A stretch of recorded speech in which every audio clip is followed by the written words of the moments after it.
Assalamualaikum dan selamat sejahtera saya ucapkan kepada pensyarah kami iaitu Dr. Siti Hajah Asmah binti Ali dan juga rakan-rakan sekalian.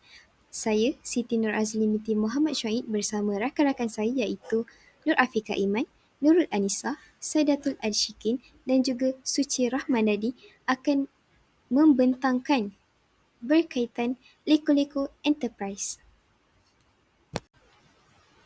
Untuk isi kandungan, 1.0 adalah berkenaan pengenalan, 2.0 profil syarikat, 3.0 amalan perakaunan kos dan juga 4.0 adalah berkaitan cadangan. Pengenalan, saya akan menerangkan berkaitan amalan perakaunan kos secara teori. Yang pertama ialah perakaunan kos. Perakaunan kos merupakan proses penilaian dan pemprosesan data daripada aktiviti yang berlaku dalam industri tertentu seperti industri penghilangan dan maklumat daripada data yang telah diproses digunakan dalam proses perancangan, pembuatan keputusan dan kawalan. Manakala perakaunan kewangan merupakan proses mengumpul, mengkelas, merekod dan menginterpretasi urus niaga mengikut piawaian yang telah ditetapkan. Seterusnya, saya akan membentangkan latar belakang syarikat. Nama syarikat ini adalah Leko-Leko Enterprise, beralamat di nombor 42 Jalan Seksyen 1/21, Taman Kajang Utama 43000 Kajang, Selangor. Perniagaan ini telah ditubuhkan pada 13 Februari 2012. Perniagaan ini merupakan milikan tunggal. Aktiviti utama perniagaan ini adalah yang pertama, memproses keropok leko, yang kedua, menjual keropok leko, yang ketiga, membekalkan keropok leko frozen. Seterusnya, misi syarikat. Misi syarikat bagi Leko-Leko Enterprise ialah yang pertama, memberi perkhidmatan yang berkualiti, pantas dan fleksibel bagi mencapai tahap kepuasan pelanggan. Yang kedua, dia memastikan kepuasan pelanggan dalam membeli produk sejuk beku yang halal, murah dan sedap. Yang ketiga adalah mengeluarkan dan membekal produk makanan halal dan menempati cita rasa dan juga antarabangsa. Yang keempat, ianya mempelbagaikan jenis keropok untuk cita rasa pelanggan dan memenuhi permintaan pelanggan. Manakala visi syarikat bagi Leko-Leko Enterprise pula ialah yang pertama, dia beriltizam untuk menjadi antara pengeluar dan pemasaran produk makanan yang dijamin halal thayyiban di Malaysia. Yang kedua, untuk menjadi sebuah organisasi sumber terulun, dinamik serta berdaya saing untuk menerusi pakatan berpasukan yang teguh dan mantap. Yang ketiga, menjadi sebuah syarikat keropok yang dikenali seluruh dan merealisasikan syarikat sehingga ke antarabangsa. Produk dan perkhidmatan yang ditawarkan oleh Leko-Leko Enterprise ialah keropok leko.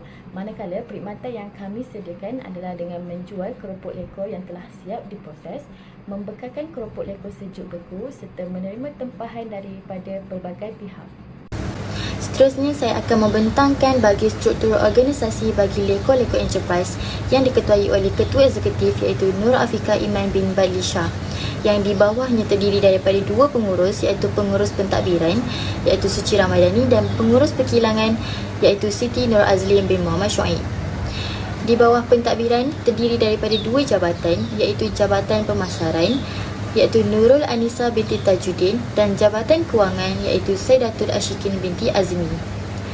Manakala di bawah perkilangan terdiri daripada Jabatan Pembuatan iaitu Muhammad Aiman bin Harith dan Jabatan Pembukusan iaitu Rabiatul Adawiyah binti Azri. Proses pengeluaran oleh Leko-Leko Enterprise bermula dengan proses memilih ikan. Ikan yang dipilih adalah ikan parang dan ikan selayang. Ikan yang dipilih tadi seterusnya akan diproses untuk mengasingkan isi ikan daripada tulang. Isi ikan yang telah diasingkan daripada tulang kemudiannya akan dikisar dengan tepung sagu dan bahan perasa untuk mendapatkan adunan keropok leko yang sebati. Adunan tadi akan diadun dan dibentuk menjadi keropok leko dengan panjang sekitar 24 inci dan berat 500 gram. selepas keropok lekor dibentuk dan diadun, keropok lekor itu akan direbus dalam sekitar setengah jam. Kemudiannya akan diangkat dan ditoskan. Kemudian keropok lekor tadi akan dipotong kepada saiz yang ditetapkan. Selepas keropok lekor dipotong kepada saiz yang telah ditetapkan, keropok lekor tadi akan melalui proses pembungkusan dan kemudiannya akan dijual ke pasaran.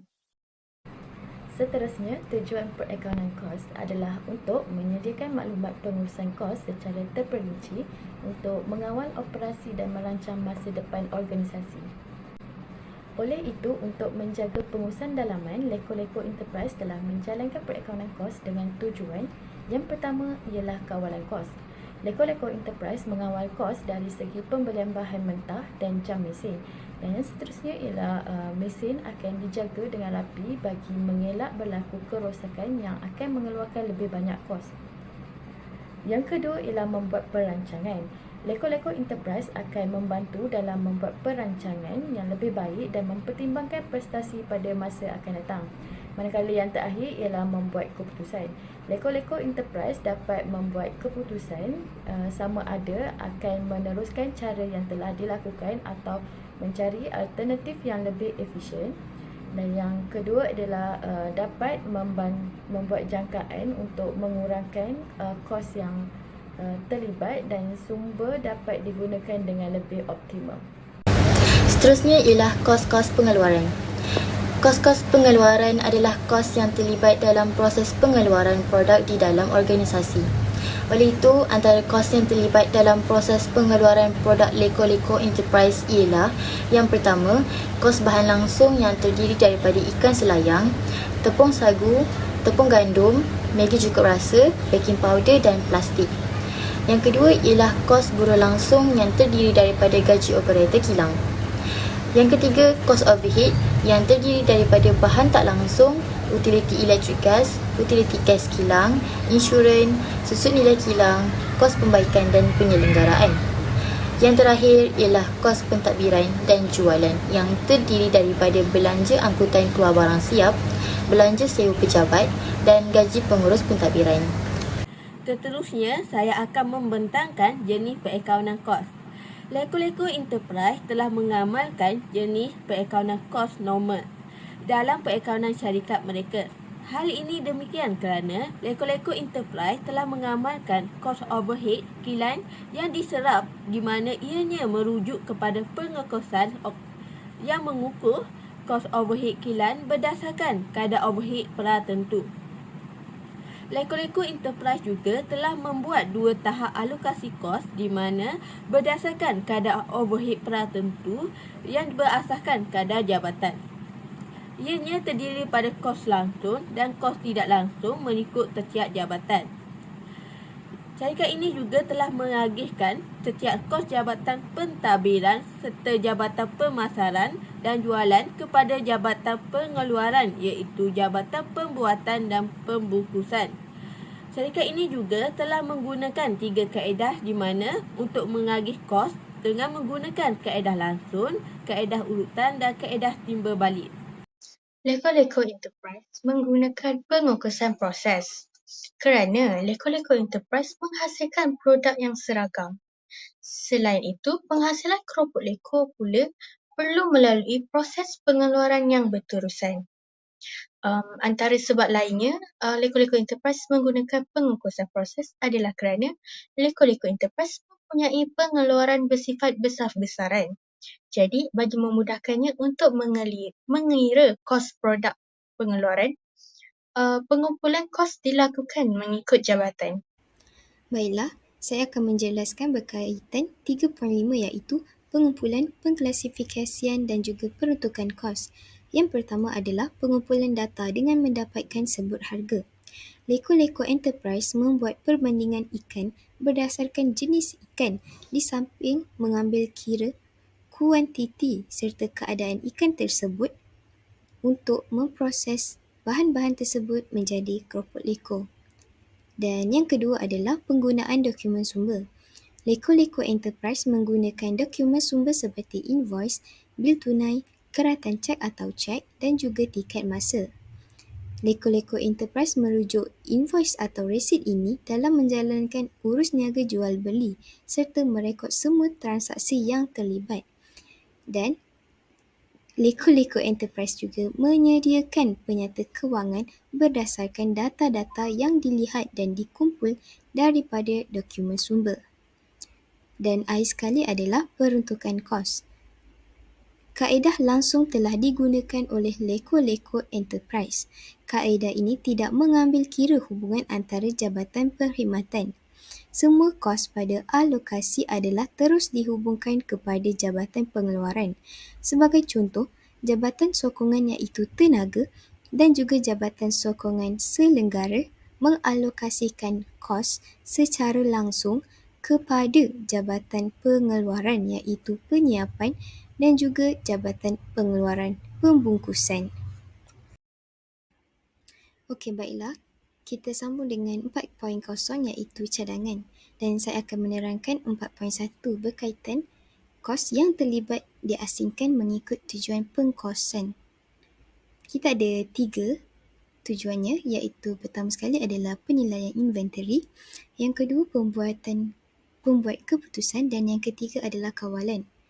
Bagi penilaian inventory, leko-leko enterprise mengasingkan kos produk dan kos tempoh, elemen kos perkilangan dan kos kerja dalam proses untuk membuat penilaian inventory.